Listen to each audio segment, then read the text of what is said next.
Thank you for joining us back here at Tokyo PM. I wanted to take the opportunity to start by saying thank you to the new subscribers that have joined. We've gone up to 6, which I find is very impressive because I haven't shared this with anyone, and it's a great opportunity for me to try connect with you. I will admit I'm new to this and I cannot figure out how to find out who has subscribed, so I cannot send a personal thank you message. So if you watch this, our new subscribers, and you want to have a conversation, then please feel free to send me a comment or somehow send me a direct message. I don't know how to do that because I'm still very new. I wanted to take the opportunity today to discuss books or information and knowledge, and where do we get the information that we get when it comes to trying to become a good product manager. Personally, I find there's so much resources online and in courses and in LinkedIn posts and ebooks and downloadable PDFs and YouTube keynotes, and like there's an endless array of information and knowledge out there for you to learn how to become a good PM. And I kind of want to make the case for books. Now, the reason for this is, and it's kind of ironic because we are on YouTube here, and YouTube has been an incredible way to democratize access to learning and access to people who feel like that they have a voice to share something. I'll admit that's what I'm trying to do here. So with that in mind, why books? Why focus on books?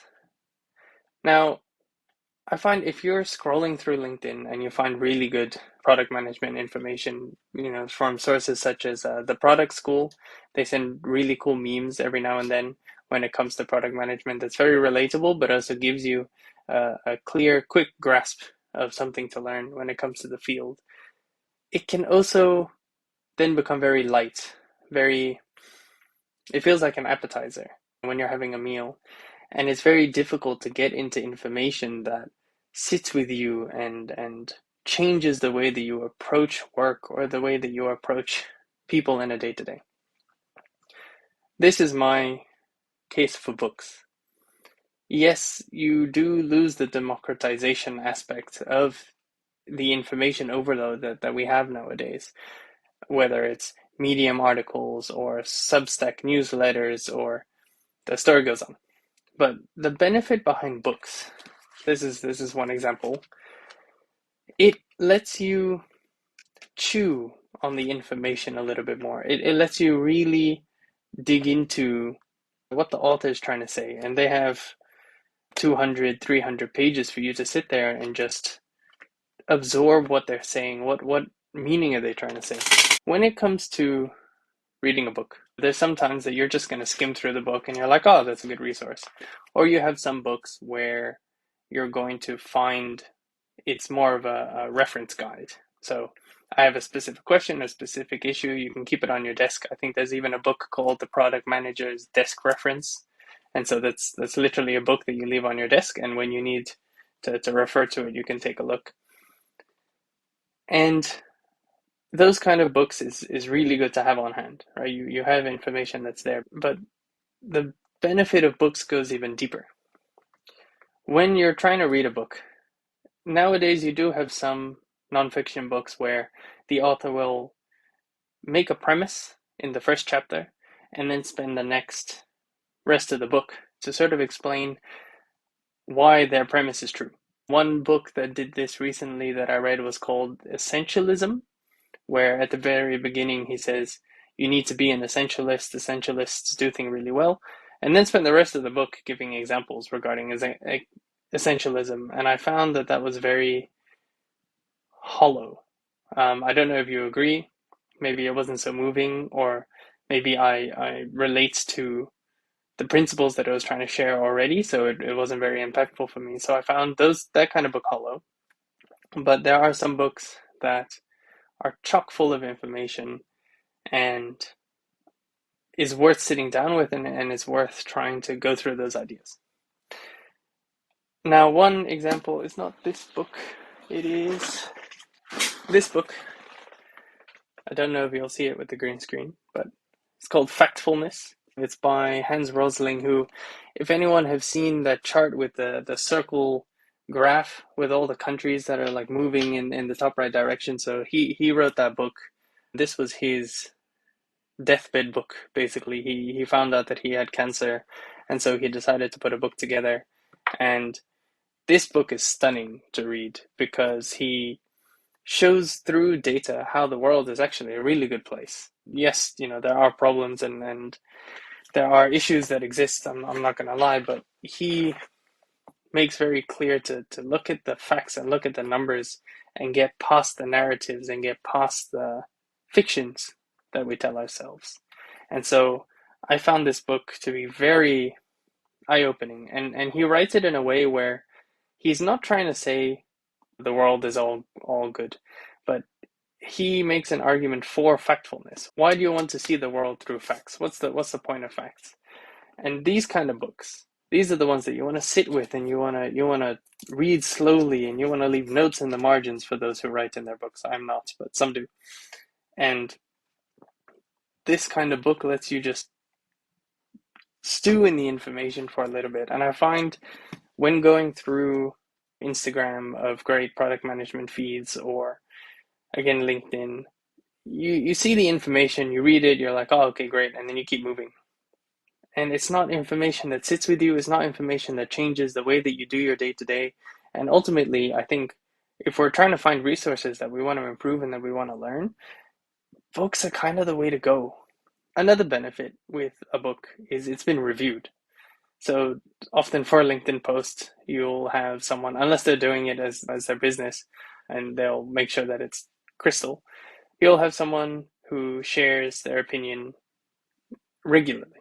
And that opinion has value, right? Their opinion is worth reading, but it's not always something that you want to take to your core, and something that you want to review on and think about, and how do we use that post to impact our day to day. But a book, there's a lot of people behind it. There's the author, there's the publisher, there's the editor. So much more work goes into making a book than it does to making a LinkedIn post, that generally, depending on which book you choose, of course, but generally, if you're trying to find something that'll change your perspective, I think books are the way to go.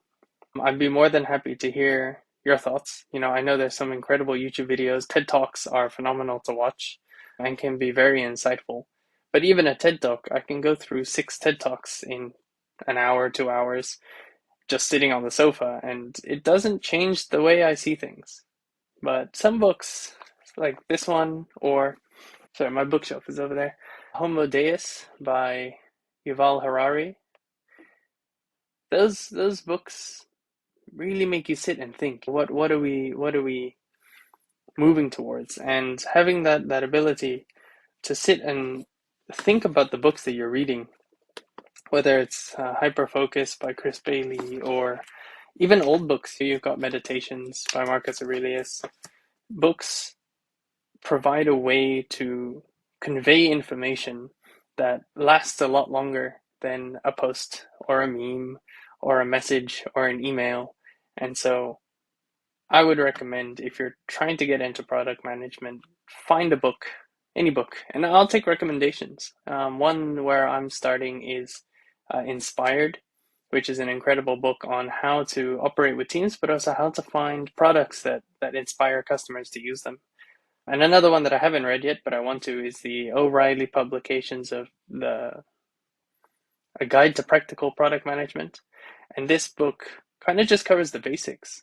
And sometimes it's the basics that we miss, and it's the basics that we don't have the chance to learn because we're thrown into it and we kind of figure it out along the way, which means that you miss the core of what is your biggest contribution that you could be making. So start with the basics, review the basics, and that's kind of what I'm doing by reading that book. But they're incredible books, incredible resources. And so if you have one that you'd like to share with us, then please let me know. But I think if you really want to change the way that you sit and the way that you perceive things, pick up a book and put down your phone or close your laptop for a second. With that said, if you have a book that you recommend, please do let me know. And we do have an irregular book club within our product group here in Tokyo. So for those who are trying to learn product management, I'll kind of share a book and then we have the chance to discuss it. At the moment, it's a bit on pause because I'm on currently paternity leave, but I look forward to going through a couple of books with you. And I'm personally trying to read 20 books this year. I use Goodreads and Kindle, which gives you a very clear sort of book effort. And it's not quantity. So some people will read 50 and some people will read 5. But those that read 5 maybe reread it, and really absorb the information. So I'm trying to read 20 books to set a good guideline on how much do I want to set aside time and prioritize time for learning. So I would recommend maybe set yourself a book challenge. It doesn't need to be 100, it could be 5. But if you set 5 books and know which 5 books that you want to read, then I challenge you to read them. And let me know if that changed your perspective on books or if you think books are a waste of time. You don't have to finish the book. If you start a book and you find it's boring, you never have to finish it. I think it can feel like sunk cost if you read a little bit and then don't go through the entire book. But like I said at the beginning, you do have some books where the premise is at the beginning and then the rest is just reinforcing the premise. And those books you don't actually have to finish. You kind of get the gist of what the author is trying to say. But some books you really want to sit and just go with a nice highlighter and really chew on the information. So I'd say give it a shot. And thank you for joining us.